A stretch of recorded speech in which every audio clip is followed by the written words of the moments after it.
Chapitre 8. L'âge de l'église de Philadelphie. Apocalypse 3, 7, 13. Écrit à l'ange de l'église de Philadelphie. Voici ce que dit le saint, le véritable, celui qui a la clé de David, celui qui ouvre et personne ne fermera, celui qui ferme et personne n'ouvrira. Je connais tes œuvres. Voici, parce que tu as peu de puissance et que tu as gardé ma parole et que tu n'as pas renié mon nom, j'ai mis devant toi une porte ouverte que personne ne peut fermer. Voici, je te donne de ceux de la synagogue de Satan qui se disent juifs et ne le sont pas, mais qui mentent. Voici, je les ferai venir se prosterner à tes pieds et connaître que je t'ai aimé. Parce que tu as gardé la parole de la persévérance en moi, je te garderai aussi à l'heure de la tentation qui va venir sur le monde entier pour éprouver les habitants de la terre. Je viens bientôt. Retiens ce que tu as, afin que personne ne prenne ta couronne. Celui qui vaincra, je ferai de lui une colonne dans le temple de mon Dieu, et il n'en sortira plus. J'écrirai sur lui le nom de mon Dieu, et le nom de la ville de mon Dieu, de la nouvelle Jérusalem qui descend du ciel d'auprès de mon Dieu, et mon nom nouveau. Que celui qui a des oreilles entende ce que l'Esprit dit aux églises. Philadelphie. Philadelphie se trouvait à 75 120 km au sud-est de Sardes. C'était la seconde ville de Lydie. Elle était construite sur plusieurs collines dans une région célèbre pour ses vignobles. Ses pièces de monnaie portaient une effigie de Bacchus et une bacchante, prêtresse de Bacchus. Sa population comprenait des juifs, des chrétiens d'origine juive et des païens qui s'étaient convertis au christianisme. La ville eut à subir de nombreux tremblements de terre. Pourtant, parmi les 7 cités de l'Apocalypse, c'est elle qui dura le plus longtemps. En fait, elle existe toujours sous le nom turc d'Al-Séir, c'est-à-dire la cité de Dieu. L'empreinte des pièces de monnaie nous suggère que le dieu de cette ville était Bacchus. Or, Bacchus correspond à Ninus ou Nimrod.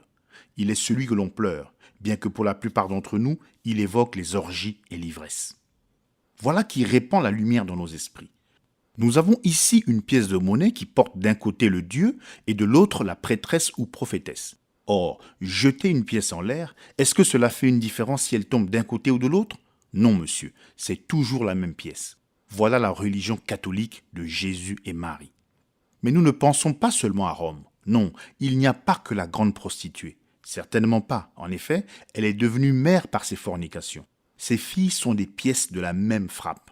D'un côté, elles ont établi un culte de Jésus et de l'autre, elles ont aussi leur prêtresse ou prophétesse qui rédige ses credos, ses dogmes et ses doctrines et les vend aux gens pour leur assurer le salut en proclamant qu'elle et elle seule possèdent la vraie lumière. Il est saisissant de constater à quel point cet âge est marqué par la monnaie, car les filles, comme la mère, achètent toute leur entrée au ciel à prix d'argent. Ce n'est pas le sang, c'est l'argent qui est le prix du rachat. Ce n'est pas l'esprit, c'est l'argent qui est leur moteur. Le dieu de ce monde, Mammon, a aveuglé leurs yeux. Mais leur commerce de mort cessera bientôt, car c'est dans cet âge que l'Esprit crie « Voici, je viens bientôt. » Oui, viens bientôt, Seigneur Jésus. L'âge. L'âge de l'église de Philadelphie s'étend de 1750 aux environs de 1906. À cause de la signification du nom de la ville, cet âge a été appelé l'âge de l'amour fraternel, car Philadelphie signifie amour fraternel. Le messager. Il ne fait aucun doute que le messager de cet âge était John Wesley. John Wesley, né à Epworth le 17 juin 1703, était l'un des 19 enfants de Samuel et Susanna Wesley. Son père était aumônier dans l'église anglicane. Mais la tournure d'esprit religieuse de John vient certainement beaucoup plus de la vie exemplaire de sa mère que de la théologie de son père. John fut un brillant érudit.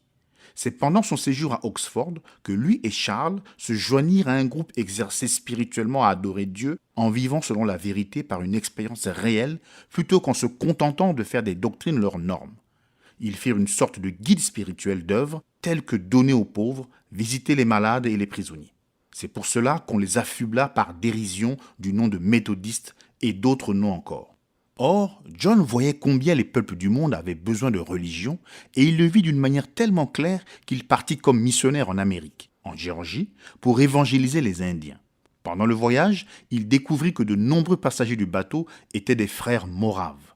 Leur humilité, leur esprit pacifique et leur courage, en toutes circonstances, l'impressionnèrent profondément. En dépit de son abnégation et de son travail acharné, ses efforts en Géorgie se soldèrent par un échec. Il retourna en Angleterre en disant « Je suis allé en Amérique pour convertir les Indiens, mais oh, moi, qui me convertira ?» De retour à Londres, il reprit contact avec les frères Moraves. Ce fut Pierre Bowler qui lui montra le chemin du salut. Il passa réellement par la nouvelle naissance, au grand désarroi de son frère Charles, qui se mit fort en colère, ne pouvant pas comprendre comment un homme aussi spirituel que John puisse dire qu'il n'était pas en ordre avec Dieu auparavant. Pourtant, peu après, Charles fut lui-même sauvé par la grâce. Wesley commença alors à prêcher l'évangile à Londres, du haut des chaires où il avait accès auparavant, mais bientôt on ne voulut plus de lui. C'est alors que George Whitefield, un ami de longue date, lui fut d'un grand secours car il invita John à venir l'assister en prêchant avec lui en plein air où des milliers de personnes venaient écouter la parole. Au début, Wesley ne pensait pas qu'il était judicieux de prêcher en plein air plutôt qu'en salle. Mais quand il vit les foules qui se rassemblaient et l'action de l'évangile par la puissance de l'esprit, il se rallia de tout son cœur à ce genre de prédication. L'œuvre prit bientôt de telles dimensions qu'il envoya pour prêcher la parole de nombreux prédicateurs laïcs. C'était comme à la Pentecôte, où l'Esprit suscita presque du jour au lendemain des hommes ayant le pouvoir de prêcher et d'enseigner la parole. Son œuvre fut l'objet de violentes oppositions, mais Dieu était avec lui. L'action de l'Esprit se manifestait avec puissance, et il arrivait souvent qu'un esprit de culpabilité saisisse les gens avec une telle puissance qu'ils s'écroulaient sans force, pleurant de désespoir à la vue de leurs péchés. Wesley était un homme remarquablement résistant. Il ne se souvient pas d'un seul moment de son existence où il se soit senti déprimé, ne serait-ce que pour un quart d'heure. Il ne dormait pas plus de 6 heures par jour.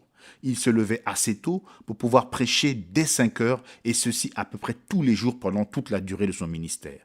Il lui arrivait de prêcher jusqu'à 4 fois par jour, arrivant ainsi à une moyenne de plus de 800 prédications par année. Il faisait des milliers de milles à cheval, de même que les prédicateurs itinérants qui œuvraient avec lui pour répandre l'évangile au près et au loin. De fait, Wesley faisait 4500 milles, 7000 kilomètres, par an à cheval. Il croyait à la puissance de Dieu et priait pour les malades avec une grande foi, obtenant des résultats merveilleux. Nombreuses furent les réunions où les dons de l'esprit se manifestaient. Wesley ne préconisait pas l'organisation. Il est vrai que ses collaborateurs avaient formé une société unie, qui était une assemblée d'hommes ayant les signes apparents de la piété et recherchant ce qui en fait la force, unis afin de prier ensemble, de recevoir la parole d'exhortation et de veiller les uns sur les autres dans l'amour, de manière à s'aider mutuellement à travailler à leur salut. Une seule condition était requise pour y entrer, être de ceux qui avaient le désir de fuir la colère à venir et d'être sauvés de leurs péchés. Peu à peu, ils établirent une liste de règles strictes, s'imposant une discipline pour le bien de leur âme. Wesley reconnut qu'il se pouvait qu'après sa mort, le mouvement s'organise et ne devienne plus qu'une forme extérieure, dépourvue de vie, parce qu'alors l'esprit se retirerait. Il dit une fois qu'il ne craignait pas que le nom de méthodiste disparaisse de la face de la terre, mais que l'esprit, lui, se retire. Au cours de sa vie, il aurait pu acquérir de grandes richesses, mais il ne le fit jamais. Au sujet de l'argent, il aimait à dire « Obtenez tout ce que vous pouvez, épargnez tout ce que vous pouvez et donnez tout ce que vous pouvez. » Si Wesley revenait, il serait vraiment surpris de voir cette dénomination qui porte aujourd'hui le nom de méthodiste. Ils sont riches, immensément riches. Mais la vie et la puissance de John Wesley manquent. Mentionnons aussi que Wesley ne chercha jamais à construire une œuvre fondée sur un esprit de secte ou de dénomination. Par ses convictions, il était arminien, mais il ne voulait pas se séparer de ses frères dans la foi pour des raisons de doctrine. Il aurait fait un bon disciple de Jacques. Il établit sa vie éternelle sur la foi et les œuvres, c'est-à-dire la vie vécue, plutôt que de se contenter d'accepter un credo ou une doctrine. John Wesley mourut à l'âge de 88 ans, après avoir servi Dieu comme peu de gens auraient pu imaginer que ce soit possible. La salutation. Apocalypse 3,7. Écrit à l'ange de l'église de Philadelphie. Voici ce que dit le saint, le véritable, celui qui a la clé de David, celui qui ouvre et personne ne fermera, celui qui ferme et personne n'ouvrira. Oh, que ces paroles sont belles, que le son même en est majestueux, comme il est saisissant de penser que tous ces attributs peuvent s'appliquer à une même personne. Qui d'autre que Jésus-Christ, le Seigneur de gloire, oserait dire de telles choses de lui-même ? Je crois que la clé qui nous permet d'interpréter avec exactitude le sens de ces paroles merveilleusement descriptives se trouve au verset 9. Voici, je te donne de ceux de la synagogue de Satan qui se disent juifs et ne le sont pas, mais qui mentent. Voici, je les ferai venir, se prosterner à tes pieds et connaître que j'étais aimé. Je dis que ce verset est la clé parce qu'il parle des Juifs qui se sont toujours donné le nom d'enfants de Dieu en excluant tous les autres. Ils ont crucifié et mis à mort le Seigneur Jésus-Christ. Pendant des siècles, cet acte terrible a fait retomber leur propre sang sur leur tête. Et tout cela parce qu'ils ont refusé de reconnaître en Jésus leur Messie. C'était pourtant lui. À leurs yeux, il n'était pas celui qui vient ou le fils de David. À leurs yeux, il était Belzéboul ou quelque créature impure, juste bonne à être détruite. Mais ils se trompaient. Il était bien Emmanuel, Dieu manifesté dans la chair. Il est bien le Messie. Bien sûr, il était exactement ce qu'il affirme être maintenant. C'est lui, le même Jésus. Jésus-Christ le même hier, aujourd'hui et pour toujours. Le saint qui se trouve au milieu des chandeliers est le même Jésus qui longeait les rivages de la Galilée, qui guérissait les malades, qui ressuscitait les morts et qui, malgré les preuves irréfutables, fut crucifié et mis à mort. Mais il est ressuscité et il est assis à droite de la majesté dans les lieux très hauts. À l'époque, les Juifs ne disaient pas de lui qu'il était saint. Ils ne le disent toujours pas. Pourtant, il est le saint. Psaume 16, 10. Car tu n'abandonneras pas mon âme au Sheol. Tu ne permettras pas que ton sein voie la corruption. Version Darby. Ils recherchaient leur justice dans la loi et ils ont échoué lamentablement, car aucune chair ne peut être justifiée par la loi. Personne ne peut devenir saint par la loi. La sainteté vient du Seigneur. 1 Corinthiens 1,30. Or, c'est par lui que vous êtes en Jésus-Christ, lequel, de par Dieu, a été fait pour nous sagesse et justice et sanctification et rédemption. 2 Corinthiens 5, 21b. Afin que nous devenions en lui justice de Dieu. C'était Christ ou périr, et ils ont péri parce qu'ils l'ont rejeté. Les hommes de cet âge ont fait la même erreur, et aussi ceux d'aujourd'hui. De même que les Juifs se sont réfugiés dans la forme d'un culte rendu dans la synagogue, de même les hommes de l'âge de Philadelphie ont pris refuge dans l'Église. Ce qui compte, ce n'est pas de se joindre à une Église. La vie n'est pas dans l'Église. La vie est en Christ. Et voici ce témoignage, c'est que Dieu nous a donné la vie éternelle et que cette vie est dans son Fils. Celui qui a le Fils a la vie. Celui qui n'a pas le Fils n'a pas la vie. L'homme est sanctifié par l'Esprit. C'est l'Esprit de sainteté qui a ressuscité Jésus d'entre les morts, qui demeure en nous maintenant et nous sanctifie par sa sainteté. Le voici, le Saint. Et nous nous tiendrons avec lui, vêtus de sa justice et saints de sa sainteté. Or, cet âge est le 6e âge. Aux yeux de Dieu, la fin du temps est proche. Il va bientôt revenir. Bientôt le cri retentira au moment de sa venue. Que celui qui est souillé se souille encore, et que le juste pratique encore la justice, et que celui qui est saint se sanctifie encore. Apocalypse 22, 11b. Oh, combien je suis heureux que ma sainteté ne vienne pas de moi-même. Je suis heureux d'être en Christ, ayant reçu tous les merveilleux attributs de sa justice. Oui, ils m'ont été accordés. Dieu soit béni à jamais. Voici ce que dit le véritable. Ce mot véritable est absolument merveilleux. Il ne signifie pas seulement véritable au sens de vrai par opposition à faux. Il exprime la réalisation parfaite d'une idée par rapport à sa réalisation partielle. Rappelons par exemple que Jésus a dit dans Jean 6, 32 « Moïse ne vous a pas donné le pain du ciel, mais mon Père vous donne le vrai pain du ciel. » Jean 15, 1 « Je suis le vrai cep. » Hébreux 9, 24 car Christ n'est pas entré dans un sanctuaire fait de main d'homme en imitation du véritable, mais il est entré dans le ciel même afin de comparaître maintenant pour nous devant la face de Dieu. 1 Jean 2, 8. Car les ténèbres se dissipent et la lumière véritable paraît déjà. Comme ce mot exprime en effet, tel qu'illustré dans ces versets, la réalisation parfaite par rapport à l'idée de réalisation partielle. Nous pouvons maintenant comprendre, comme jamais auparavant, la notion d'antitype par rapport au type et celle d'objet par rapport à l'ombre. Prenez par exemple la manne du ciel. Pour Israël, Dieu a fait descendre du ciel le pain des anges. Mais ce pain ne rassasiait pas. Il n'était bon que pour un jour. Ceux qui en mangeaient avaient de nouveau faim le lendemain. Si on le gardait, les vers s'y mettaient. Mais Jésus est le vrai pain du ciel, alors que la manne n'en était qu'un type. Et si quelqu'un mange de ce pain qui vient du ciel, il n'aura plus jamais faim. Il n'a pas besoin de retourner en manger. Dès l'instant où il en prenait, il avait la vie éternelle. C'était bien cela, la réalité. Plus besoin du nombre, plus besoin d'un salut partiel. Nous avons le salut complet. De même que Jésus n'est pas une partie de Dieu, il est Dieu. Personne ne pourrait nier qu'Israël avait la lumière. Ils étaient le seul peuple à posséder la lumière en tant que nation. C'est comme en Égypte. Au moment où l'obscurité était telle qu'on aurait pu la toucher, cependant il y avait de la lumière dans les maisons des Israélites. Mais maintenant, la vraie lumière est venue, la lumière du monde, c'est Jésus. Moïse et les prophètes ont apporté la lumière par le moyen des Écritures qui annonçaient le Messie. C'est ainsi qu'Israël avait la lumière. Mais maintenant, l'accomplissement de la lumière est venu, et ce qui n'était que la parole rougeoyante a jailli dans tout l'éclat de Dieu manifesté au sein de son peuple. Alors que la colonne de feu répandait la lumière pendant la nuit, ce qui était merveilleux, maintenant la lumière et la vie étaient manifestées dans la plénitude de la divinité dans un corps. Israël prenait la génisse rousse et la sacrifiait sur l'autel pour la rémission des péchés. Pendant une année, les péchés du coupable étaient couverts. Mais couvrir le péché ne pouvait pas enlever le désir de pécher. Ce n'était pas une offrande parfaite. C'en était l'ombre qui devait durer jusqu'au moment où le vrai sacrifice viendrait. Ainsi, chaque année, l'homme devait offrir un sacrifice et chaque année, il devait revenir parce qu'il avait toujours le même désir de pécher. La vie de l'animal servait à expier le péché de l'homme, mais comme le sang versé n'était que le sang d'un animal et que la vie sacrifiée n'était que celle d'un animal, cette vie ne pouvait pas revenir sur l'homme. Et même si elle était revenue, elle n'aurait pas été utile.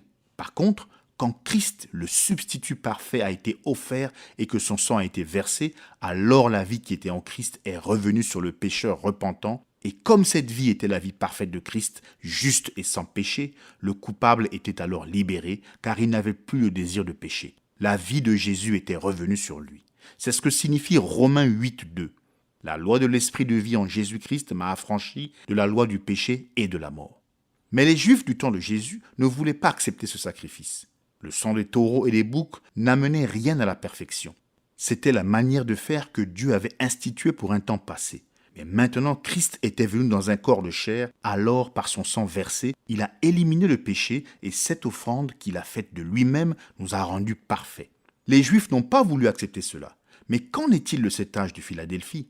Oui, et qu'en est-il des autres âges ? Ont-ils vraiment accepté cette réalité en Christ ? Non, monsieur. Luther a eu beau apporter la vérité sur la justification, l'Église catholique et sa contrepartie orientale, l'Église orthodoxe, sont quand même restés attachés aux œuvres. Or, les œuvres sont une bonne chose, mais elles ne sauvent pas, elles ne rendent pas parfait. C'est Christ ou périr. Même pas Christ et les œuvres, mais Christ tout seul. Et c'est avec cet âge que débuta la période de l'arminianisme, qui ne croit pas que Christ est la réalité. Il ne chante pas rien que le sang. Il chante rien que le sang et ma bonne conduite. Pourtant, je prône une bonne conduite. Si vous êtes sauvés, vous marcherez selon la justice, comme nous l'avons déjà vu. Mais là, je vous dis bien que le salut, ce n'est pas Jésus plus quelque chose. C'est Jésus seul. Le salut vient de l'Éternel. Du commencement à la fin, tout vient de Dieu. Que sa vie soit en moi, que son sang me purifie, que son esprit me remplisse, que sa parole soit dans mon cœur et ma bouche, que ses meurtrissures me guérissent, que ce soit Jésus et Jésus seul. Non à cause des œuvres de justice que j'aurais faites, non monsieur, Christ est ma vie. Amen. Je pourrais facilement continuer à vous parler de ces vérités indéfiniment, mais je veux seulement vous apporter encore une pensée. C'est celle qui se dégage de ce magnifique cantique d'Abbé Simpson. Autrefois, c'était la bénédiction. Maintenant, c'est le Seigneur. J'ai eu les sentiments, maintenant j'ai sa parole. Autrefois, je voulais ses dons, maintenant c'est le donateur que je veux. Autrefois, je cherchais la guérison, maintenant c'est lui seul que je cherche. Le tout, en tout, pour toujours, c'est Jésus que je chanterai. Tout est en Jésus et Jésus est tout. Tout ce qu'on peut trouver dans cette vie, aussi satisfaisant, aussi bien et bon que ce soit, n'est rien.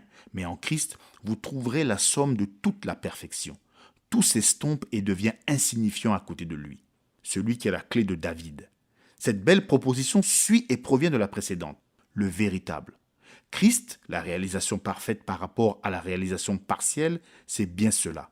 Moïse était un prophète de Dieu, mais Jésus, dont Moïse est l'image, était le prophète de Dieu. David, un homme selon le cœur de Dieu, était roi d'Israël, mais Jésus est le grand David, le roi des rois et le Seigneur des seigneurs. Dieu, Dieu lui-même.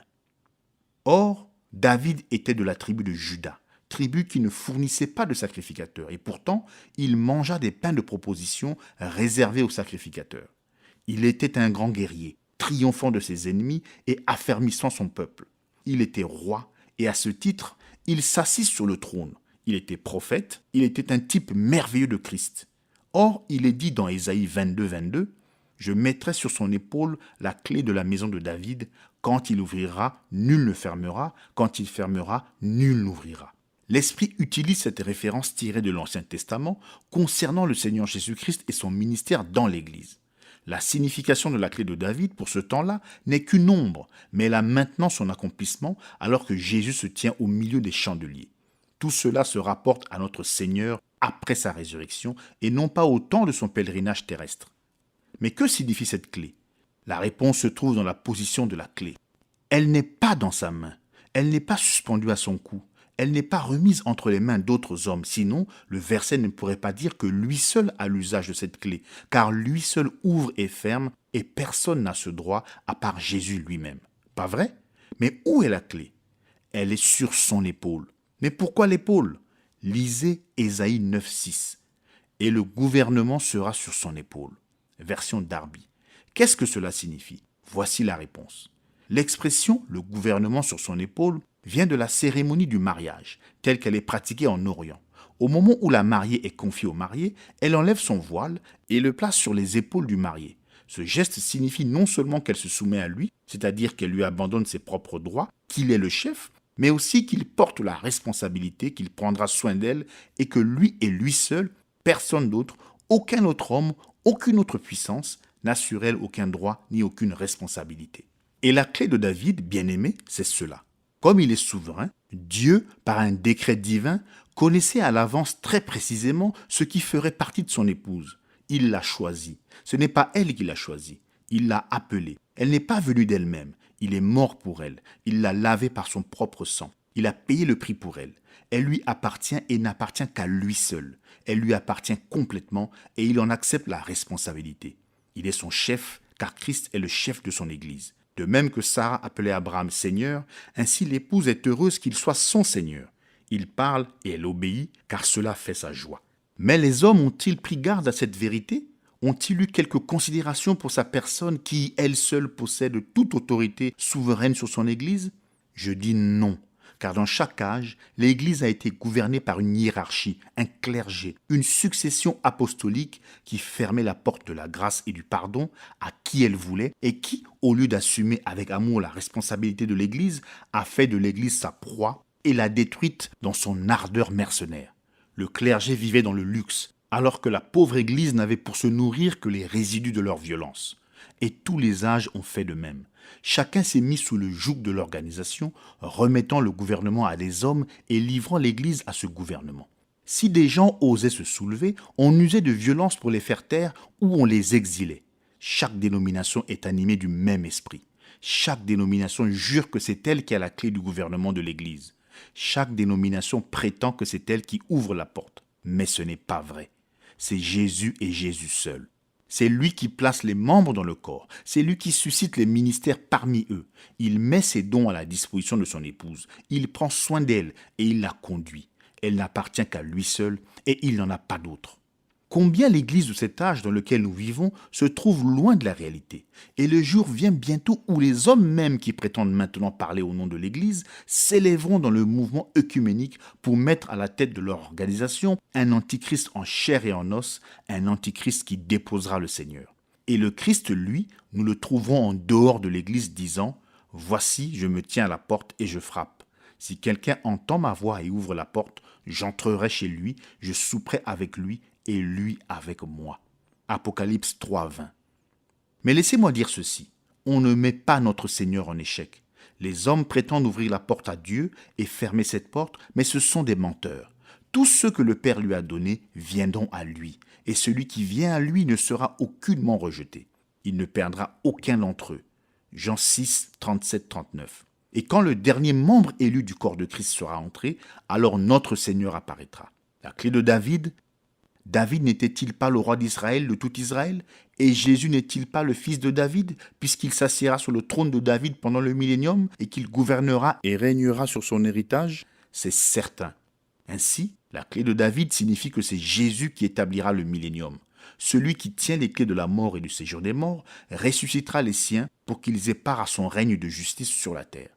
Comme il est merveilleux de constater que c'est en notre Seigneur que se trouvent toutes les réponses. C'est vraiment en lui que toutes les promesses de Dieu s'accomplissent. C'est vraiment en étant en lui que nous sommes héritiers de ce qu'il a acquis pour nous. Oui, le voici, le Seigneur de gloire. Auparavant, en tant que Père, il était entouré d'anges, d'archanges, de chérubins, de séraphins et de toute l'armée des cieux qui criait « Saint, Saint, Saint est l'Éternel, le Dieu des armées ». Sa sainteté est telle qu'aucun homme ne pouvait l'approcher. Mais nous le voyons maintenant dans l'Église, partageant sa propre sainteté avec nous, au point qu'en lui nous sommes devenus la justice même de Dieu. Oui, et le voilà qui est là, Jésus, le tout parfait, le lys de la vallée, l'étoile brillante du matin, le plus beau entre 10 000, l'alpha et l'oméga, la racine et la postérité de David, le Père, le Fils et le Saint-Esprit, le tout en tout. Ésaïe 9,5. Car un enfant nous est né, un fils nous est donné, et la domination reposera sur son épaule. On l'appellera admirable, conseiller, Dieu puissant, Père éternel, Prince de la paix. En lui se trouve l'accomplissement parfait. Bien qu'il y ait eu un temps où nous ne faisions aucun cas de lui, maintenant nous l'aimons dans une joie ineffable et glorieuse. Il se tient au milieu de l'Église et nous chanterons sa louange, car lui, le puissant conquérant, est le chef de l'Église qui est son épouse.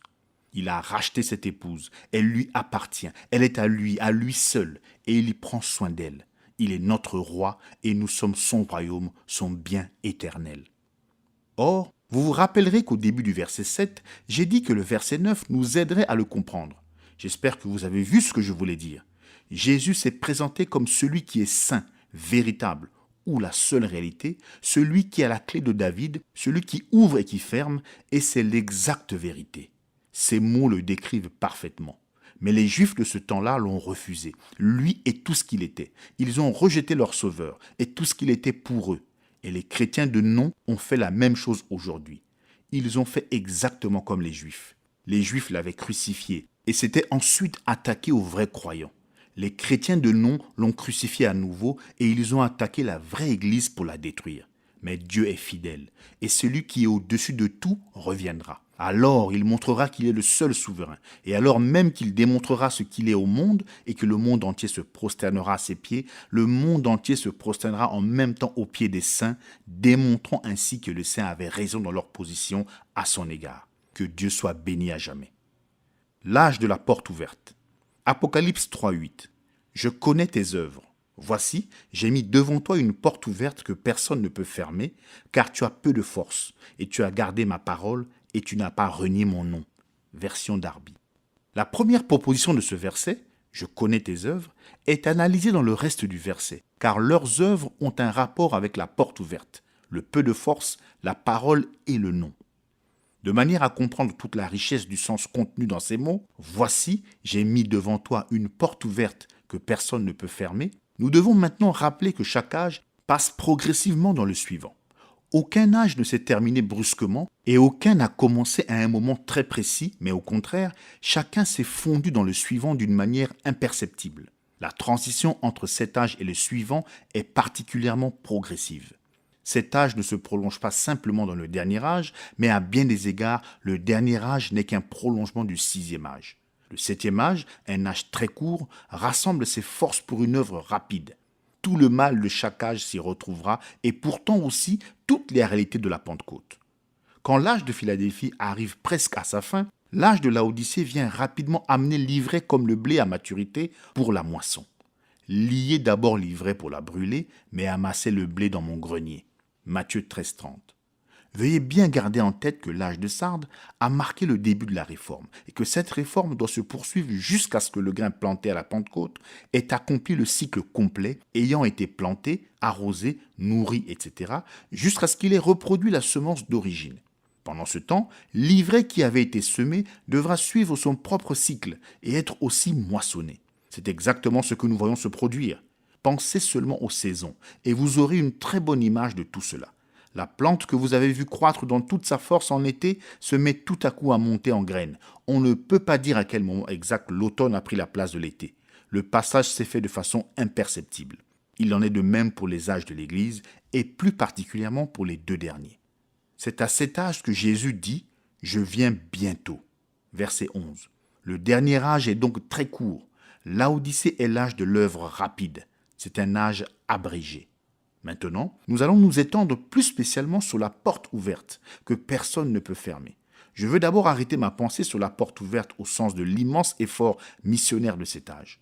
Paul appelait porte ouverte un nouvel effort missionnaire pour le Seigneur. 2 Corinthiens 2,12. Au reste, lorsque je fus arrivé à Troas pour l'évangile de Christ, quoique le Seigneur m'y eût ouvert une porte. Ainsi, en comparant les Écritures, nous voyons que cette porte ouverte signifie une diffusion de l'Évangile jamais égalée à travers le monde. Je voudrais vous montrer quelque chose ici. Avec Dieu, les choses vont par trois, n'est-ce pas? C'est dans le troisième âge, l'âge de Pergame, que l'Église a été mariée à l'État. Les œuvres des Nicolaïtes étaient devenues la doctrine des Nicolaïtes. Cet âge était la porte ouverte pour la fausse vigne. Une fois soutenue par la puissance de l'État, elle est en fait devenue un système du monde, même si elle portait le nom de chrétienne. Elle s'est alors propagée comme une traînée de poudre. Mais maintenant, 3 âges plus tard, après un long et dur combat de la foi, voici la porte ouverte à la vérité. La parole du Seigneur a maintenant libre cours. Bien sûr, le 5e âge avait préparé les voies de ce puissant mouvement, puisque c'était l'âge de l'exploration, de la colonisation, de l'invention de l'imprimerie, etc. Comme il aurait été merveilleux que cette porte ouverte ait suivi l'exemple divin de la Pentecôte, qui nous est présenté dans Hébreux 2, 1, 4. C'est pourquoi nous devons d'autant plus nous attacher aux choses que nous avons entendues, de peur que nous ne soyons emportés loin d'elles. Car si la parole annoncée par des anges a eu son effet, et si toute transgression et toute désobéissance a reçu une juste rétribution, comment échapperons-nous en négligeant un si grand salut qui, annoncé d'abord par le Seigneur, nous a été confirmé par ceux qui l'ont entendu, Dieu appuyant leur témoignage par des signes, des prodiges et divers miracles, et par les dons du Saint-Esprit distribués selon sa volonté. Or, vous savez que c'est là l'exemple à suivre, car Jésus lui-même l'a affirmé. Marc 16, 15, 20. Puis il leur dit, « Allez par tout le monde et prêchez la bonne nouvelle à toute la création. Celui qui croira et qui sera baptisé sera sauvé. Mais celui qui ne croira pas sera condamné. Voici les miracles qui accompagneront ceux qui auront cru. En mon nom, ils chasseront les démons, ils parleront de nouvelles langues, ils saisiront des serpents. S'ils boivent quelques breuvages mortels, il ne leur fera point de mal. Ils imposeront les mains aux malades, et les malades seront guéris. Le Seigneur, après leur avoir parlé, fut enlevé au ciel, et il s'assit à la droite de Dieu. Et ils s'en allèrent prêcher partout. Le Seigneur travaillait avec eux et confirmait la parole par les miracles qui l'accompagnaient. Amen. Il ne leur a jamais dit d'aller par tout le monde établir des écoles bibliques. Il ne leur a pas non plus dit de distribuer de la littérature. Ces choses sont bonnes. Mais ce que Jésus leur a dit de faire, c'est de prêcher l'Évangile, de s'en tenir strictement à la parole. Et alors, les signes suivraient. C'est quand il envoie les 12 que nous voyons pour la première fois comment le royaume de Dieu doit être prêché. Dans Matthieu 10, 1, 8, il leur a donné le mandat et les instructions suivantes. Puis, ayant appelé ses 12 disciples, il leur donna le pouvoir de chasser les esprits impurs et de guérir toute maladie et toute infirmité. Voici les noms des 12 apôtres. Le premier, Simon appelé Pierre, et André son frère, Jacques, fils de Zébédée, et Jean son frère, Philippe et Barthélemy, Thomas et Matthieu, le publicain, Jacques, fils d'Alphée, et Thaddée, Simon, le Cananite, et Judas l'Iscariote, celui qui livra Jésus. Tels sont les 12 que Jésus envoya après leur avoir donné les instructions suivantes. N'allez pas vers les païens et n'entrez pas dans les villes des Samaritains. Allez plutôt vers les brebis perdues de la maison d'Israël. Allez prêcher et dites, le royaume des cieux est proche. Guérissez les malades, ressuscitez les morts, purifiez les lépreux, chassez les démons. Vous avez reçu gratuitement, donnez gratuitement.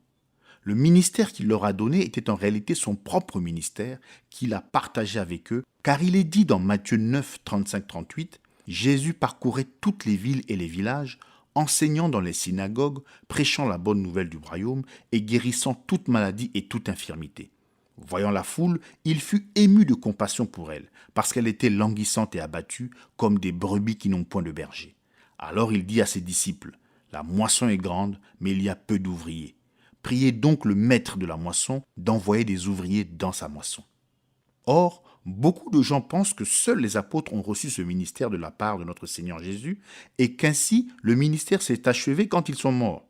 Il n'en est rien. Dans Luc 10, 1, 9, nous voyons que pendant son séjour sur terre, il avait déjà commencé à donner aux siens des ministères de puissance. Après cela, le Seigneur désigna encore 70 autres disciples et il les envoya deux à deux devant lui dans toutes les villes et dans tous les lieux où lui-même devait aller. Il leur dit, « La moisson est grande, mais il y a peu d'ouvriers. Priez donc le maître de la moisson d'envoyer des ouvriers dans sa moisson.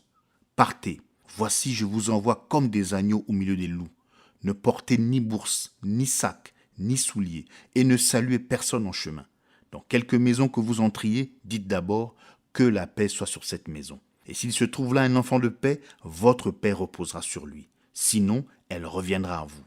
Demeurez dans cette maison-là, mangeant et buvant ce que l'on vous donnera, car l'ouvrier mérite son salaire. N'allez pas de maison en maison. Dans quelque ville que vous entriez et où l'on vous recevra, mangez ce qui vous sera présenté, guérissez les malades qui s'y trouveront et dites-leur, le royaume de Dieu s'est approché de vous. Qui oserait nier le puissant ministère de Philippe?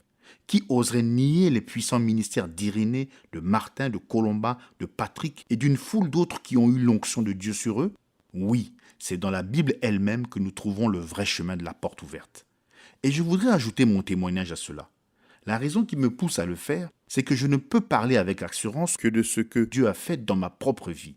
Si vous voulez bien excuser une remarque personnelle ici, je vous dirai ce qui me fait savoir avec certitude que Jésus est le même hier, aujourd'hui et pour toujours, et que la puissance de Dieu est encore à la disposition de ceux qui veulent y croire et la recevoir. Au cours de ma tournée missionnaire en Afrique du Sud, Dieu a tellement béni ce voyage que quand je suis arrivé à Durban, le seul endroit susceptible d'accueillir tout le monde était l'énorme champ de course, le deuxième au monde en taille. La foule dépassait largement les 100 000 personnes. Pour des raisons de réglementation et d'ordre public, on avait dressé des barrières séparant les différentes tribus. Des centaines de policiers assuraient le maintien de l'ordre. Ces âmes affamées avaient parcouru de nombreux milles. Une reine était venue de Rhodésie accompagnée d'un train de 27 voitures chargées d'indigènes. Les gens arrivaient, cheminant péniblement par monts et par vaux, sur des milles et des milles, portant sur leur dos ceux des leurs qui avaient besoin d'aide. Tout le pays fut ému par les œuvres puissantes manifestées par le Saint-Esprit. Un après-midi, alors que je commençais mon service, une femme musulmane monta sur l'estrade. Il y avait des milliers de musulmans présents à cette réunion. Comme elle se tenait devant moi, un missionnaire qui travaillait parmi les musulmans se mit à implorer doucement le Seigneur. « Oh, pour cette chère âme! Oh, pour cette chère âme !» Il était dans le pays depuis bien des années et selon son propre témoignage, il n'avait vu qu'un seul musulman s'avancer pour recevoir Jésus-Christ comme son sauveur. Ce sont des descendants des Mèdes et des Perses dont les lois ne changent pas. Ils sont vraiment difficiles à gagner. Il semble que musulman un jour, musulman toujours est un principe qui fait loi chez eux. Eh bien, pendant que cette femme se tenait devant moi, je commençais à lui parler à travers les interprètes, à elle et au milieu de musulmans qui étaient là. Je dis, n'est-il pas vrai que les missionnaires vous ont parlé d'un Jésus qui est venu pour vous sauver? Vous auriez dû voir les regards que les gens échangeaient quand je dis cela. Ils me répondirent que c'était vrai. Alors, je continuais et leur dis, « Mais les missionnaires vous ont-ils lu dans ce livre ?» J'ai levé ma Bible pour qu'ils puissent la voir, que ce même Jésus était un puissant guérisseur et qu'il vivrait dans son peuple à travers les âges jusqu'au jour où il viendrait de nouveau pour les prendre avec lui? Vous ont-ils dit que le même esprit qui était en Jésus est en eux et qu'à cause de cela, ils pourraient faire les mêmes œuvres puissantes que Jésus? Vous ont-ils dit que vous pouviez être guéris tout comme vous pouvez être sauvés? Combien d'entre vous aimeraient voir ce même Jésus descendre parmi nous et faire les mêmes choses qu'il a faites quand il était sur la terre il y a bien longtemps? Ils le désiraient tous. Voilà une chose sur laquelle ils étaient tous bien d'accord. Je continuais. Si Jésus par son esprit fait ce qu'il a fait quand il était sur la terre, alors croirez-vous à sa parole? Et cette femme musulmane était là devant moi. L'esprit commença à agir à travers moi. Je lui dis, « Vous savez bien que je ne vous connais pas. Je ne connais même pas votre langue. » Elle acquiesça. Je dis, « Pour ce qui est de vous guérir, vous savez que je ne le peux pas. Mais vous avez entendu le message de cet après-midi et vous m'avez compris. » Son interprète indien me transmit sa réponse. Elle l'avait compris parce qu'elle avait lu le Nouveau Testament. Or, les musulmans sont descendants d'Abraham. Ils croient en un seul Dieu, mais ils rejettent Jésus en tant que fils de Dieu et mettent à sa place Mahomet, qu'ils considèrent comme le prophète de Dieu. Ils nient que Jésus est ressuscité après sa mort. C'est ce que leurs prêtres leur enseignent et ils le croient. Je dis, mais Jésus est réellement mort et ressuscité. Il a envoyé son esprit sur l'Église. Cet esprit qui était en lui est le même esprit qui est maintenant dans l'Église. Il a le pouvoir de faire ce que Jésus a fait, et il le fera. Il a dit dans Jean 5, 19, « Le Fils ne peut rien faire de lui-même, il ne fait que ce qu'il voit faire au Père. Et tout ce que le Père fait, le Fils aussi le fait pareillement. » Par conséquent, si Jésus vient et me révèle la nature de votre maladie ou la raison pour laquelle vous êtes ici, s'il peut me dire quel a été votre passé, alors vous pourrez sûrement croire pour ce qui est de l'avenir, n'est-ce pas? Elle dit par l'interprète « oui ». Je dis « très bien, puisse-t-il me parler ?» Ces musulmans étaient là qui observaient attentivement. Ils se penchaient tous en avant pour voir ce qui allait se passer. Alors le Saint-Esprit parla. « Votre mari est un homme court et trapu. Il a une moustache noire. Vous avez 2 enfants. Il y a environ 3 jours, vous êtes allé chez le médecin et il vous a examiné. Vous avez un kyste de l'utérus. » Elle inclina la tête et dit « c'est vrai ». Je lui demandai « Comment se fait-il que vous soyez venu vers moi, un chrétien? Pourquoi n'êtes-vous pas allé chez votre prophète musulman ?» Elle dit « Je pense que vous pouvez m'aider. » Je dis « Je ne peux pas vous aider, mais si vous recevez Jésus-Christ comme votre sauveur, alors lui, qui est ici en ce moment même et qui sait tout sur vous, il vous aidera. » Elle dit « J'accepte Jésus comme mon sauveur. » Et voilà, elle a été guérie. Et environ 10 000 musulmans sont venus à Christ ce jour-là parce que l'évangile avait été prêché non seulement en parole, mais aussi en puissance. Dieu n'a jamais dit à personne de travailler pendant 30 ans pour ne rien récolter. Il nous a donné la porte ouverte de la parole et de la puissance et nous sommes censés en faire bon usage. C'est cela qui a donné à Paul un ministère grand et efficace. 1 Corinthiens 2,4 « Et ma parole et ma prédication ne reposaient pas sur les discours persuasifs de la sagesse, mais sur une démonstration d'esprit et de puissance. » Maintenant, écoutez bien. C'est pendant le même voyage, alors que je prenais l'avion à New Salisbury en Rhodésie, que je vis un groupe de 4 personnes avec des passeports américains. J'allai vers eux et leur dis « Bonjour, je vois que vous avez des passeports américains. Vous êtes en voyage ?» Le jeune homme me répondit « Non, nous sommes tous missionnaires ici. »« C'est très bien, dis-je. Êtes-vous indépendant ou bien travaillez-vous dans le cadre d'une organisation ?»« Nous sommes méthodistes. Nous venons de Wilmore, dans le Kentucky, dit-il. »« Eh bien, dis-je, c'est tout près de chez moi. » « Alors, ne seriez-vous pas ce frère Branham qui vient précisément de là-bas ?» Je dis « Oui, c'est bien cela. » Cela le refroidit complètement. Il ne voulut plus dire un mot. Il fallait voir les regards qu'ils s'échangeaient dans tous les sens, lui et les 3 demoiselles qui l'accompagnaient. Alors je dis « Une minute, mon garçon. Je voudrais vous parler, à vous tous, de quelques principes, puisque nous sommes entre chrétiens et que nous sommes ici pour une grande œuvre. Vous venez de me dire que vous êtes ici tous les 4 depuis 2 ans. Pouvez-vous affirmer dans le nom de Jésus que vous pouvez mettre le doigt sur une seule âme que vous savez avoir gagnée au Seigneur? Il ne le pouvait pas. Je ne voudrais pas vous blesser, mesdemoiselles, dis-je, mais vous devriez être à la maison, en train d'aider vos mères à faire la vaisselle. Vous n'avez rien à faire sur le champ de mission, à moins d'avoir été rempli du Saint-Esprit et de prêcher le vrai évangile par une démonstration de la puissance du Saint-Esprit. Si vous ne voyez pas les résultats que Jésus a dit que vous verriez, c'est parce que vous ne prêchez pas le vrai évangile. Allons un pas plus loin. Je vais vous montrer ce qui peut se passer dans les champs de mission. Je ne dis pas que tout se passe ainsi, mais il faut reconnaître que c'est trop souvent le cas. Un jour, au cours de ce même voyage, je visitais Durban avec le maire, et je vis un indigène qui avait une étiquette accrochée au cou et qui portait une idole. Je demandai à mon ami la raison de cette étiquette. Il me répondit que lorsqu'un indigène se faisait chrétien, on lui mettait une étiquette. J'étais vraiment étonné, car nous avions là un homme qui se prétendait chrétien et qui portait une idole. Je demandai comment c'était possible. Il dit « Je connais sa langue, allons lui parler. » Nous y sommes donc allés et le maire me servit d'interprète. Je demandai à l'indigène s'il était chrétien. Il l'affirma. Je lui demandai alors pourquoi il transportait cette idole s'il était chrétien. Il répondit qu'elle lui venait de son père, qu'il l'avait portée avant lui. Quand je lui dis qu'aucun chrétien ne doit porter d'idole, il répondit que cette idole avait été très utile à son père. Je lui demandai en quoi. Il dit qu'un jour son père, étant traqué par un lion, fit un feu et parla à l'idole comme le sorcier le lui avait enseigné. Le lion s'en alla. Je lui dis alors que c'était le feu qui avait chassé le lion, parce que toutes les bêtes sauvages ont peur du feu. Je n'oublierai jamais sa réponse. Il dit « Eh bien voici, si Amoya, l'esprit, échoue, alors cette idole réussira. » On peut trouver un compte-rendu détaillé de cette campagne d'évangélisation en Afrique dans le livre « Un prophète visite l'Afrique ». Voilà bien à quoi se résume la force des multitudes chrétiennes, parce qu'elles n'ont pas reçu la parole par la porte ouverte originelle de la Pentecôte. Mais revenons à la porte ouverte sur l'action missionnaire de l'âge de Philadelphie. Cet âge n'a pas eu la porte ouverte avec la puissance qu'il aurait dû avoir. Remarquez que dans le même verset où il mentionne cette porte ouverte, il dit « Tu as peu de force ». C'est vrai. La puissance de l'esprit était absente dans cet âge. La parole avait été bien prêchée. Certainement qu'elle pouvait rendre sage à salut. Mais la grande puissance de Dieu, manifestant ses œuvres puissantes et découvrant son bras puissant en faveur des siens, était absente, sauf dans quelques groupes épars. Pourtant, Dieu soit loué, cette puissance s'étendait et avait augmenté par rapport à ce qui existait au temps de la Réforme.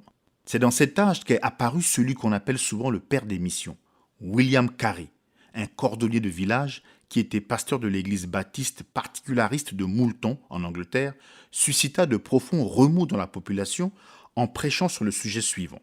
L'ordre donné aux apôtres d'aller enseigner toutes les nations n'était-il pas obligatoire pour tous les prédicateurs suivants jusqu'à la fin du monde, vu que la promesse accompagnant ce commandement s'étendait également jusqu'à la fin du monde?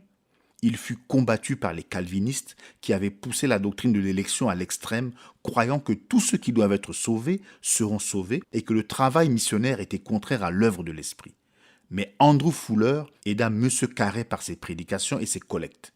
Leur effet fut tel qu'une société fut fondée en 1792 dans le but de répandre l'Évangile dans toutes les nations. Cette société envoya Carey, que Dieu bénit particulièrement, en lui permettant de gagner des âmes en Inde. En 1795, une chrétienté mise en éveil créa la Société missionnaire de Londres qui, comme nous le savons tous, recueillit des millions de livres sterling et envoya des milliers de missionnaires d'année en année pour accomplir les désirs du Seigneur. L'Esprit de Dieu était à l'œuvre. Encore d'autres brebis auraient bien pu être le cri du cœur de ces croyants fervents. J'ai mis devant toi une porte ouverte. Je voudrais encore examiner ces mots. Je ne vais pas les dissocier du mouvement missionnaire, mais je vais vous présenter ici une pensée dont la portée se prolonge très loin dans le dernier âge. Comme je l'ai déjà dit, cet âge a des prolongements dans le dernier âge. C'est dans cet âge que Jésus a dit « Je viens bientôt », verset 11. Et c'est au sujet du dernier âge qu'il a dit qu'il allait consommer et abréger l'affaire en justice parce que le Seigneur fera une affaire abrégée sur la terre. Romains 9, 28, version Darby. Remarquez comment est énoncé ce verset d'Apocalypse 3, 8. Porte ouverte, peu de force, parole non. La porte ouverte se rapporte à ces trois choses. Or, que signifie la porte? Dans Jean 10, 7, il est dit « Jésus leur dit encore, en vérité, je vous le dis, je suis la porte des brebis. » C'est exact. Le « je suis » est la porte des brebis. Or, ceci n'est pas simplement une expression inusitée. Il s'agit d'un fait bien réel. Remarquez, dans Jean 10, quand Jésus donne la parabole, il se donne le nom de berger et il se donne aussi le nom de porte. Et c'est bien ce que le berger est pour les brebis. Il est réellement leur porte. Quand j'étais en Orient, j'ai observé que vers le soir, le berger rassemblait toutes ses brebis. Il les mettait dans la bergerie. Ensuite, il les comptait. Après s'être assuré qu'il n'en manquait aucune, il se couchait dans l'embrasure de la porte ouverte de la bergerie, devenant véritablement la porte de la bergerie. Personne ne pouvait entrer ou sortir sauf par lui. Il était la porte. Le lendemain, alors que je me promenais en jeep avec un ami, je remarquai qu'un berger entrait dans la ville avec son troupeau. Immédiatement, toute la circulation s'arrêta pour laisser passer les brebis. Or, dans les villes orientales, ce n'est pas comme chez nous. Ici, nous gardons nos marchandises à l'intérieur, mais là-bas, c'est comme dans un grand marché où les paysans posent les produits de leur ferme à même le sol et où les éventuels clients peuvent les examiner à leur guise. Je pensais, oh là là, il va y avoir toute une émeute. Attends un peu que ces brebis voient toute la nourriture qui est étalée là.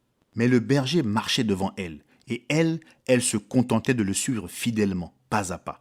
Elle regardait toutes ces bonnes choses, mais pas une seule brebis n'y toucha. Oh, si j'avais connu leur langue, j'aurais moi-même arrêté la circulation pour leur prêcher un sermon sur ce que je venais de voir. Si vous êtes des brebis qui appartiennent au grand berger, vous le suivez fidèlement, pas à pas, tout comme ces brebis-là. Vous ne serez pas tenté de vous détourner vers une belle église appétissante ou d'écouter la voix d'un docteur en théologie, en philosophie ou en droit, mais vous resterez avec le berger. La Bible dit que les brebis connaissent sa voix et qu'elles le suivent, alors que la voix d'un étranger les fait s'enfuir et courir vers leur vrai berger. Gloire à Dieu. Mais ce n'est pas tout ce que j'ai vu et appris là-bas. Un jour, je me mis à penser aux hommes que j'avais vus garder différentes sortes d'animaux dans les champs. L'un d'eux gardait des porcs, un autre des chèvres, un autre des chameaux, un autre des mulets, etc. Alors je demandai à un ami qui habitait cette région comment on appelait ces hommes-là. Oh, répondit-il, ce sont des bergers. J'avais de la peine à l'admettre. Je lui dis, tu ne veux pas dire qu'ils sont tous bergers. Les bergers sont ceux qui gardent les brebis, et rien d'autre, n'est-ce pas? Non, dit-il. Un berger est quelqu'un qui garde ou qui fait paître des animaux. Par conséquent, tous ceux qui paissent des animaux sont des bergers. Eh bien, j'étais vraiment étonné. Mais je remarquai qu'il y avait une différence entre ces gardiens-là et ceux qui s'occupaient des brebis. Le soir venu, tous, à part les bergers de brebis, laissaient leurs bêtes dans les champs et rentraient chez eux. Le berger, lui, prenait ses brebis avec lui, les conduisait dans la bergerie et se couchait à l'entrée, devenant ainsi la porte des brebis. Oh, gloire à Dieu! Notre berger ne nous délaisse jamais et il ne nous abandonne jamais. Quand le soir descend, je veux être dans sa bergerie, je veux être sous sa surveillance. Nous pouvons ainsi voir que Jésus est la porte. Il est la porte des brebis. Et remarquez bien qu'il est parlé maintenant de la porte qui s'ouvre. Qu'est-ce que c'est, sinon une révélation de lui-même? Et cette révélation commence à se déployer pour nous apporter la force, pour éclairer la parole et glorifier son nom. C'est au cours des 2 derniers âges que la révélation de la divinité de Jésus-Christ s'est ouverte devant nous. Oui, nous savions qu'il était Dieu. Sans cela, comment pourrait-il être notre sauveur? Mais de savoir qu'il était le seul Dieu ou rien d'autre que Dieu, qu'il était l'alpha et l'oméga, que ce Jésus était à la fois Seigneur et Christ, étant ainsi le Seigneur Jésus-Christ, le Père, le Fils et le Saint-Esprit, le tout en une seule personne. Tout cela avait été perdu dès les premiers âges de l'Église, mais maintenant nous le voyons de nouveau. Nous avons de nouveau la révélation de qui il était. En effet, la divinité n'est pas un Dieu en 3 personnes, qui n'aurait qu'une seule personnalité, puisqu'il faut une personnalité pour produire une personne.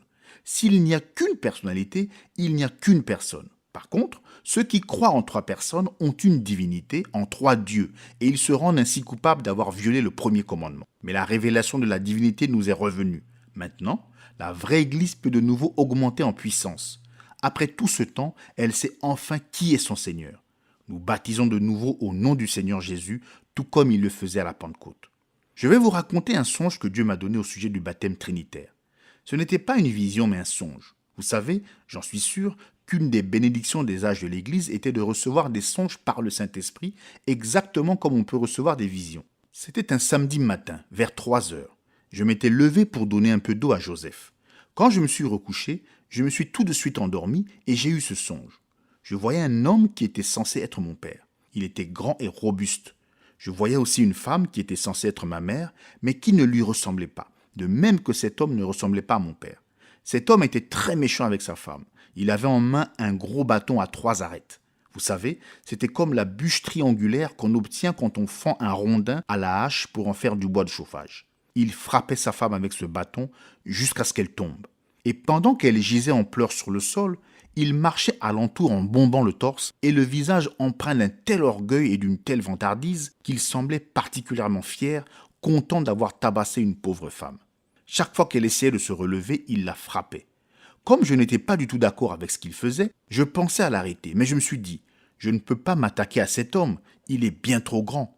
De plus, il est censé être mon père. Mais au fond de moi-même, je savais qu'il n'était pas mon père et je savais qu'aucun homme n'a le droit de traiter une femme comme cela. Je suis allé vers lui, je l'ai saisi au collet, je l'ai fait tourner sur lui-même et je lui ai dit « Tu n'as pas le droit de la frapper ». Pendant que je disais cela, ma musculature augmentait et je suis devenu comme un géant. L'homme voyait cela et il a eu peur de moi. J'ai dit « Si tu la frappes encore, tu auras affaire à moi ». Il n'osa plus la frapper, alors le songe me quitta. Je me réveillai tout de suite après ce songe. Je trouvais cela vraiment bizarre. Je me demandais pourquoi j'avais rêvé au sujet de cette femme quand soudain il vint. Je reconnus la présence de Dieu et il me donna l'interprétation du songe. Et vous savez bien que non seulement j'ai interprété vos songes correctement, mais combien de fois ne vous ai-je pas moi-même raconté vos songes de sorte que vous n'avez pas eu besoin de me le dire? La femme représente l'Église du monde d'aujourd'hui. Je suis né au beau milieu de tout ce gâchis, de ce gâchis où elle se trouve. Elle était censée être une sorte de mère. Elle est la mère des prostituées. Son mari représente les dénominations qui la gouvernent. Le bâton à 3 arêtes représente le faux baptême trinitaire dans les 3 titres. Chaque fois qu'elle essayait de se relever, c'est-à-dire chaque fois que les assemblées commençaient à accepter la vérité, il la faisait retomber au moyen de cette fausse doctrine. Il était si grand que j'avais peur de lui au début. Mais dès que je me suis mis à l'attaquer, voilà que mes muscles s'étaient développés et remplis de force. C'étaient les muscles de la foi. L'enseignement de ce songe, c'était que puisque Dieu est avec moi et qu'il peut me donner une telle force, alors il faut que je lutte pour l'Église contre le pouvoir des dénominations du monde et que je m'oppose à lui pour qu'il cesse de la frapper.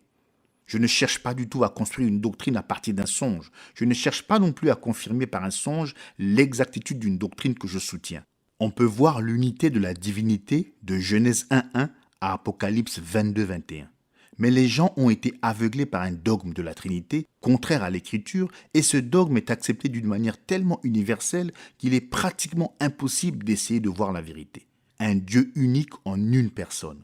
Si les gens ne peuvent pas voir la vérité au sujet de la divinité, mais qu'ils s'y opposent, alors ils ne pourront jamais voir le reste de la vérité. Car la révélation, c'est Jésus-Christ dans son Église et ses œuvres accomplies au sein de l'Église pendant les 7 âges. Avez-vous compris cela ? Je suis sûr que vous le comprenez. Tu as peu de force et tu as gardé ma parole et tu n'as pas renié mon nom. Nous avons déjà parlé de la force qui était en train de revenir. C'est bien ce qui arrivait. La puissance de l'Inquisition avait diminué. Des gens s'étaient expatriés et exigeaient la liberté de culte. Le joug de la hiérarchie était en train d'être brisé. Les gouvernements trouvaient sage de ne pas défendre un parti plutôt que l'autre. En fait, des gens mal dirigés, quoique bien intentionnés, étaient prêts à partir en guerre pour défendre leurs droits religieux. Peut-être que la plus grande démonstration de force religieuse de cet âge a été le fait que le grand réveil wesleyen a empêché la révolution en Grande-Bretagne, alors que cette révolution secoua la France. Ainsi, la Grande-Bretagne fut gardée pour être un instrument dans la main de Dieu pendant de longues années glorieuses. Jamais la prédication de la parole ne prit une telle extension. Alors que Satan mettait en route ses hordes de libres penseurs, que ceux qui furent à l'origine du communisme se levaient et que les théologiens libéraux répandaient la souillure de leurs marchandises, Dieu suscita de puissants combattants de la foi et les plus grandes œuvres de littérature chrétienne, d'enseignement et de prédication viennent de cette époque. Jamais les prédicateurs et les docteurs de cet âge n'ont été égalés et ils ne le seront jamais. Les Spurgeon, Parker, McLaren, les Edward, Bunyan, Muller, Brennard, Barnes, Bishop, tous sont de ce temps-là. Ils ont prêché, enseigné et écrit la parole. Ils ont glorifié son nom. Le jugement des faux juifs. Apocalypse 3.9. Voici, je te donne de ceux de la synagogue de Satan qui se disent juifs et ne le sont pas, mais qui mentent. Voici, je les ferai venir, se prosterner à tes pieds et connaître que je t'ai aimé. Remarquons tout de suite que ce problème des faux juifs ou faux croyants existait déjà dans le second âge. Ceux qui prenaient faussement le nom de juifs sont apparus immédiatement après la première effusion, celle du premier âge, et voici qu'ils apparaissent de nouveau dans l'âge qui suit la réforme. On ne peut guère voir là quelque chose de purement accidentel.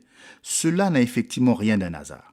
C'est un principe de Satan. Ce principe est de former une organisation, de prétendre être ceux de l'origine et d'en tirer en conséquence des droits et des privilèges spéciaux. Je vais vous le montrer.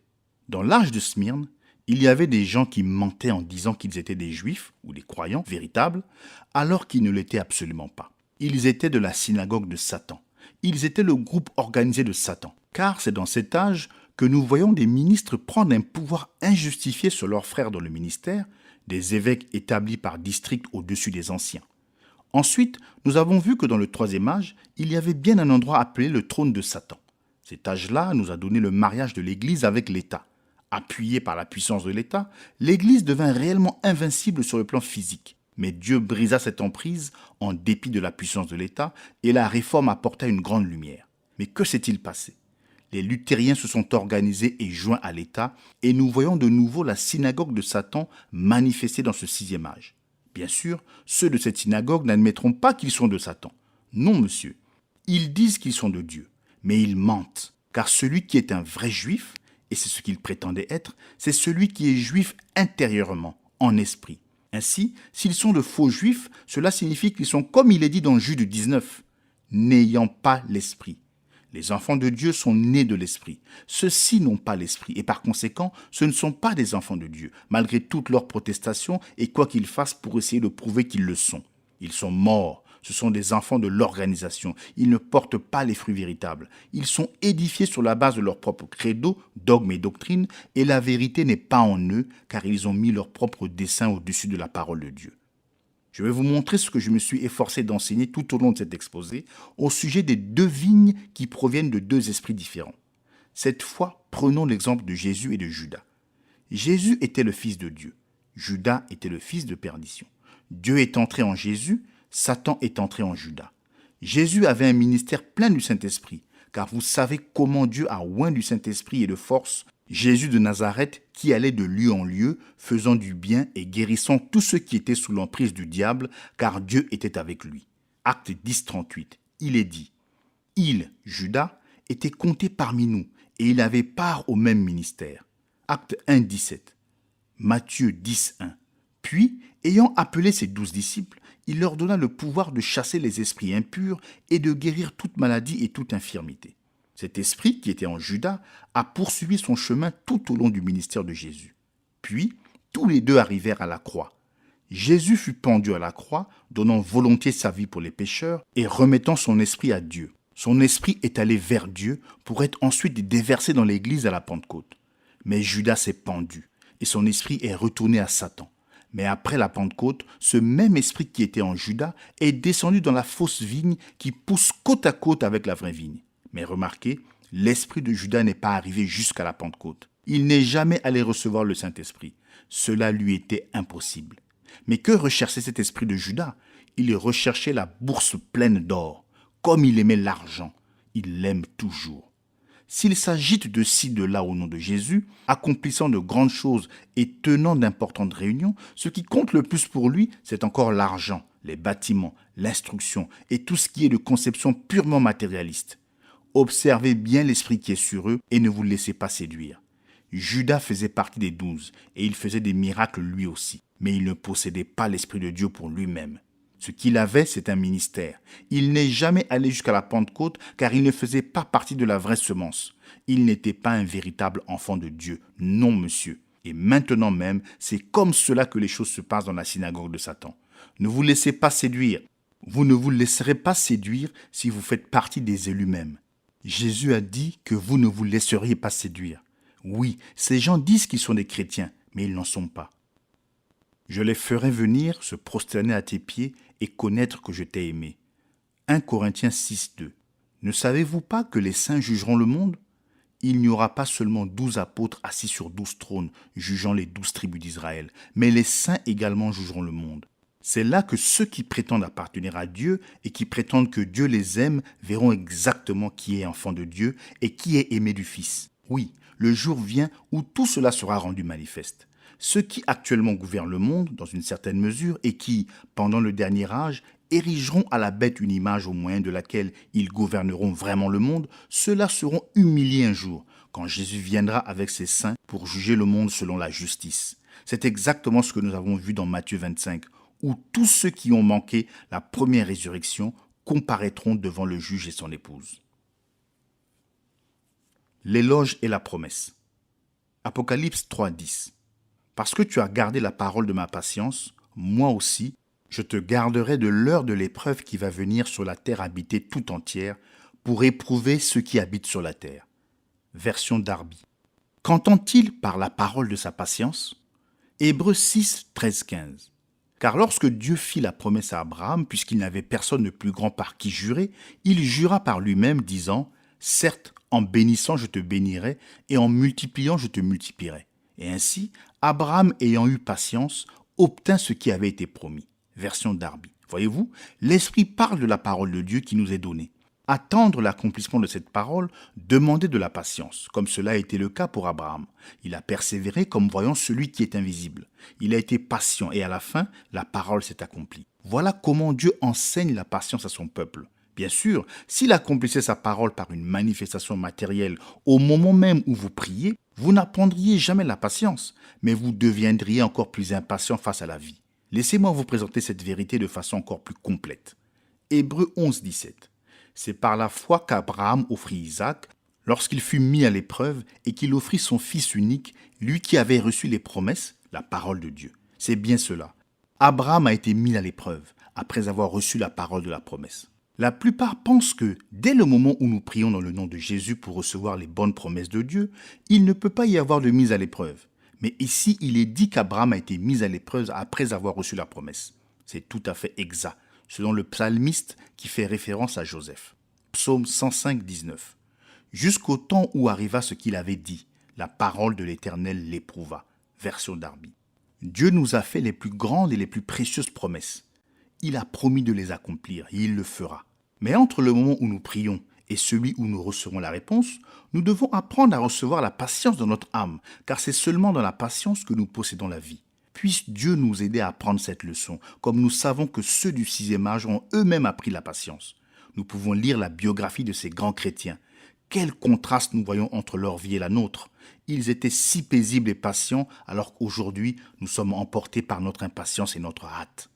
Il leur dit ensuite, « Parce que tu as accepté ma parole et que tu l'as vécue, devenant ainsi patient, je te garderai de l'heure de la tentation qui va venir sur le monde entier pour éprouver les habitants de la terre. » Une fois de plus, nous voyons que les deux âges se recouvrent, car cette promesse se rapporte à la fin du temps des nations qui aboutit dans la grande tribulation.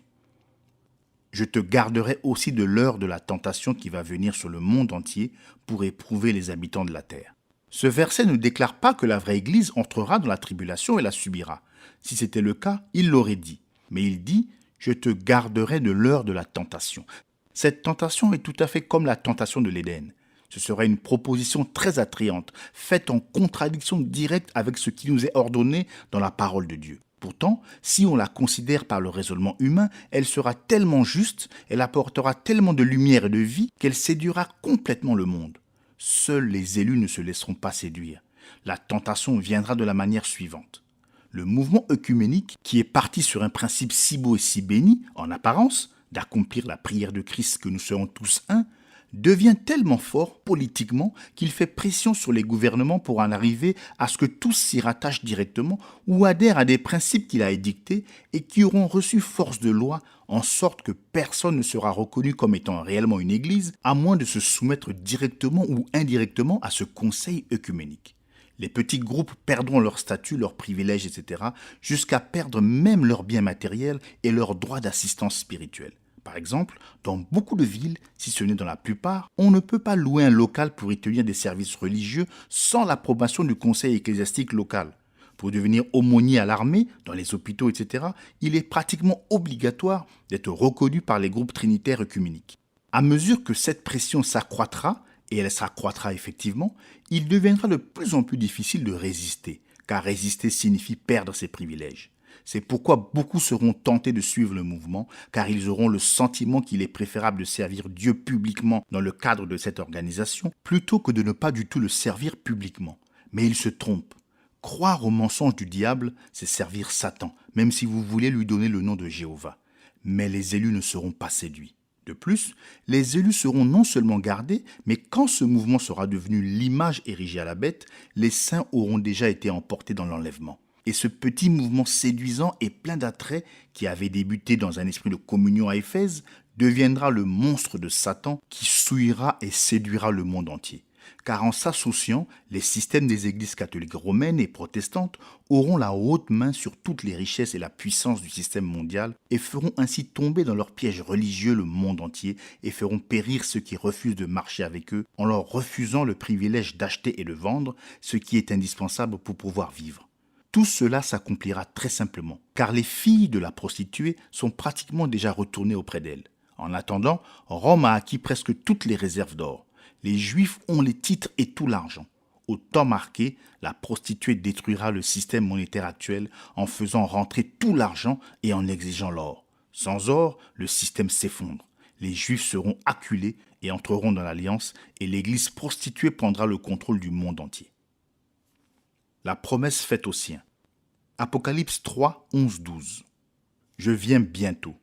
Retiens ce que tu as, afin que personne ne prenne ta couronne. Celui qui vaincra, je ferai de lui une colonne dans le temple de mon Dieu, et il n'en sortira plus. J'écrirai sur lui le nom de mon Dieu et le nom de la ville de mon Dieu, de la nouvelle Jérusalem qui descend du ciel d'auprès de mon Dieu, et mon nom nouveau. Nous n'avons pas besoin de nous étendre plus longuement sur le fait qu'il vient bientôt. Nous savons que c'est ainsi parce que nous sommes à la fin des derniers jours, n'est-ce pas ? Mais il dit ensuite, retiens ce que tu as, afin que personne ne prenne ta couronne. C'est dans une période de grande difficulté que Jésus vient, et sa venue est accompagnée d'une résurrection. Beaucoup sortiront de la poussière, ils ressusciteront pour être avec ceux qui sont encore vivants, mais qui attendent son retour. Ils recevront des couronnes. Pourquoi ? Parce qu'ils sont fils de Dieu. Ils sont rois avec lui. Ils règnent avec lui. Voilà ce que signifie la couronne. Régner et gouverner avec le grand roi lui-même. C'est la promesse faite à tous ceux qui ont souffert ici sur la terre avec lui, tous ceux qui ont supporté avec patience, sachant que Dieu, le juste juge, les récompenserait. Ceux qui ont tout abandonné pour lui et qui ont tout remis entre ses mains s'assiéront avec lui sur son trône et ils auront part à son règne glorieux. Oh, une parole nous a été donnée pour ce temps. Tiens ferme, persévère. N'abandonnez pas. Revêtez-vous de toutes les armes de Dieu. Utilisez chaque arme qu'il nous a donnée. Prenez chacun des dons qui sont à notre disposition et regardez l'avenir avec joie, parce que nous allons être couronnés par celui qui est le roi des rois et le seigneur des seigneurs. Or, non seulement il donne des couronnes, mais il dit que ceux qui font partie de l'épouse deviendront des colonnes dans le temple de Dieu. Mais le temple de Dieu, qu'est-ce que c'est ? Jésus parlait de son corps en disant que c'était là le temple. Et c'était bien ce qu'il était. Son corps était le temple de Dieu. Mais maintenant que nous sommes son corps, c'est la vraie Église qui est le temple de Dieu par le Saint-Esprit qui est en nous. Maintenant, il va faire de celui qui vaincra une colonne dans ce temple. Mais qu'est-ce qu'une colonne ? Une colonne, en fait, c'est une partie de la fondation, car elle soutient la superstructure. Gloire à Dieu. Voilà qui met le vainqueur sur le même plan que les apôtres et les prophètes, car il est dit dans Éphésiens 2, 19, 22, « Ainsi donc, vous n'êtes plus des étrangers, ni des gens du dehors, mais vous êtes concitoyens des saints, gens de la maison de Dieu. Vous avez été édifiés sur le fondement des apôtres et des prophètes, Jésus-Christ lui-même étant la pierre angulaire. En lui, tout l'édifice bien coordonné s'élève pour être un temple saint dans le Seigneur. En lui, vous êtes aussi édifiés pour être une habitation de Dieu dans l'esprit. Oui, ce verset 22 dit bien que nous faisons comme eux partie de l'édifice. Tout a dû passer par la porte, Jésus, et fait partie de ce corps ou temple. Or, quand Dieu place un homme dans le temple pour en faire une colonne, qu'il fait de lui une partie de ce groupe qui constitue le fondement, que fait-il en réalité ? Il lui donne la révélation de la parole et de lui-même, parce que c'est exactement ce qu'ont reçu les apôtres et les prophètes. Matthieu 16, 17. Il est là dans la parole, c'est là qu'il se tient. Personne ne peut l'en faire sortir. Pesez bien ce mot, vaincra. Jean pose la question, qui est celui qui est victorieux ? Et la réponse vient immédiatement. Celui qui croit que Jésus est le Christ. Il ne dit pas que le vainqueur est celui qui croit en un Jésus et en un Christ, mais celui qui croit que Jésus est le Christ. Une seule personne, pas deux. C'est celui qui est baptisé au nom du Seigneur Jésus-Christ. Dieu parle ici de l'épouse. Voulez-vous voir une autre image d'elle ? On la trouve plus loin, dans Apocalypse 7, 4, 17. Et j'entendis le nombre de ceux qui avaient été marqués du sceau, 144 000, de toutes les tribus des fils d'Israël. De la tribu de Juda, 12 000 marqués du sceau, de la tribu de Ruben, 12 000, de la tribu de Gad, 12 000, de la tribu d'Asser, 12 000, de la tribu de Nephtali, 12 000, de la tribu de Manassé, 12 000, de la tribu de Siméon, 12 000, de la tribu de Lévi, 12 000, de la tribu d'Issachar, 12 000, de la tribu de Zabulon, 12 000, de la tribu de Joseph, 12 000, de la tribu de Benjamin, 12 000, marqués du sceau. Après cela, je regardai, et voici, il y avait une grande foule que personne ne pouvait compter, de toute nation, de toute tribu, de tout peuple et de toute langue. Ils se tenaient devant le trône et devant l'agneau, revêtus de robes blanches et des palmes dans leurs mains. Et ils criaient d'une voix forte en disant, « Le salut est à notre Dieu qui est assis sur le trône et à l'agneau. » Et tous les anges se tenaient autour du trône, et des vieillards, et des 4 êtres vivants. Et ils se prosternèrent sur leurs faces devant le trône, et ils adorèrent Dieu en disant, « Amen. La louange, la gloire, la sagesse, l'action de grâce, l'honneur, la puissance et la force soient à notre Dieu au siècle des siècles. Amen. » Et l'un des vieillards prit la parole et me dit, « Ceux qui sont revêtus de robes blanches, qui sont-ils et d'où sont-ils venus ?» Je lui dis, « Mon Seigneur, tu le sais. » Et il me dit, « Ce sont ceux qui viennent de la grande tribulation. Ils ont lavé leurs robes et ils les ont blanchies dans le sang de l'agneau. C'est pour cela qu'ils sont devant le trône de Dieu et le servent jour et nuit dans son temple. Celui qui est assis sur le trône dressera sa tente sur eux. Ils n'auront plus faim, ils n'auront plus soif, et le soleil ne les frappera point, ni aucune chaleur. car l'agneau qui est au milieu du trône les paîtra et les conduira aux sources des eaux de la vie, et Dieu essuiera toute larme de leurs yeux. Jésus est venu, il a marqué du sceau les 144 000. Il en a pris 12 000 de chaque tribu, mais il y a un autre groupe qui ne fait pas partie de ces 144 000. Nous les voyons dans les versets 9 à 18. Qui sont-ils ? Ce sont ceux qui font partie de l'épouse prise parmi les nations. Ils sont devant son trône jour et nuit. Ils le servent dans le temple. Le Seigneur prend un soin particulier d'eux. Ils sont son épouse. L'épouse suit l'époux partout où il va.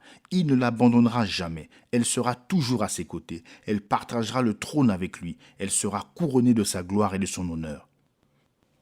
J'écrirai sur lui le nom de mon Dieu et le nom de la ville de mon Dieu. Et quel est le nom de Dieu ? Eh bien, il était Dieu avec nous, Emmanuel. Mais ce n'était pas le nom qui lui a été donné. Tu lui donneras le nom de Jésus. Jésus a dit, « Je suis venu au nom de mon Père, et vous ne m'avez pas reçu. » Par conséquent, le nom de Dieu est Jésus, car c'est en ce nom-là qu'il est venu. Il est le Seigneur Jésus-Christ. D'ailleurs, quel nom une femme prend-elle quand elle se marie avec un homme ? Elle prend son nom à lui. C'est son nom à lui qui lui sera donné à l'épouse, quand il la prendra avec lui. Apocalypse 21, 1, 4.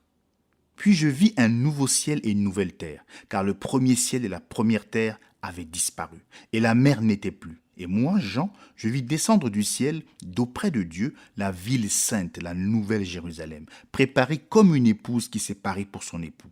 Et j'entendis du ciel une forte voix qui disait, « Voici le tabernacle de Dieu avec les hommes.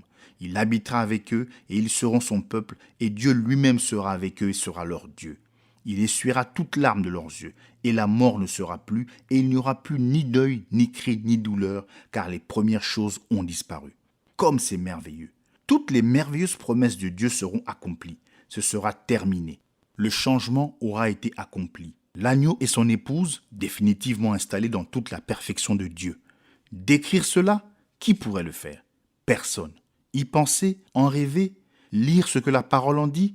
Bien sûr, nous pouvons faire tout cela. Pourtant, nous ne pouvons en connaître qu'une partie infinitésimale, jusqu'au moment où tout cela deviendra une réalité dans la première résurrection. Et j'écrirai sur lui mon nom nouveau. Mon nom nouveau. Quand tout aura été renouvelé, alors il prendra un nom nouveau, et ce nom sera également le nom de l'épouse. Quel est ce nom ? Que personne n'ait l'audace de faire des conjectures. Il faudrait que ce soit une révélation donnée par l'Esprit, tellement concluante que personne n'oserait la contester. Mais il laissera sans aucun doute cette révélation pour le jour où il désirera dévoiler ce nom. Qu'il nous suffise de savoir qu'il sera bien plus merveilleux que nous ne pourrions jamais l'imaginer. La dernière exhortation de cet âge. Apocalypse 3,13. Que celui qui a des oreilles entende ce que l'Esprit dit aux églises. Chaque âge reçoit pour finir le même avertissement. C'est l'exhortation constante aux églises pour qu'elles écoutent la